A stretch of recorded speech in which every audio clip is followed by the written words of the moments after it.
ஆனா இன்னைக்கு நானு இங்க நம்ம சேலத்துல கல்யாணத்துக்கு தேதி கொடுத்து இங்க இருக்கேன். பொண்ணு மாப்பிள்ளையை பார்க்கறேன், உங்களோட பேசிட்டு இருக்கேன். நாளைக்கு காசி போறேன், காசி தமிழ் சங்கமம். கும்பமேளா போறேன். போயிட்டு கோயம்புத்தூர்ல அமித்ஷாஜி வர்றாங்க.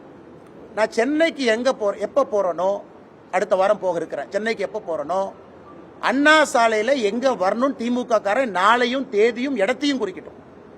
அண்ணா சாலைனா பொத்தம்புதுவா எங்க, நீ இடத்த முடிவு பண்ணு. அண்ணா சாலைக்கு நான் வர்றேன், இடத்த குறிப்பிட. அண்ணா சாலைக்கு இங்க வாங்க, அண்ணா சாலைக்கு இங்க வாங்க. நான் தனியாளா வர்றேன்.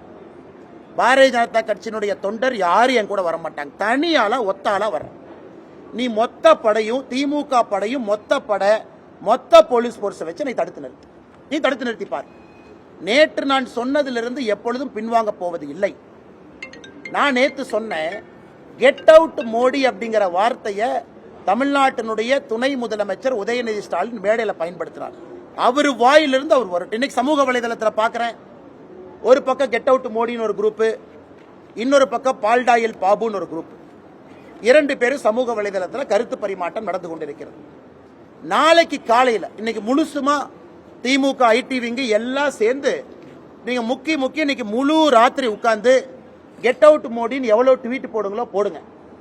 நாளைக்கு காலையில 6 மணிக்கு என்னுடைய ட்விட்டர்ல சரியா 6 மணிக்கு காலையில கெட் அவுட் ஸ்டாலின் நான் ட்வீட் போடுறேன். எவ்வளவு ட்வீட் அது போகுதுன்னு பார்க்கலாம்.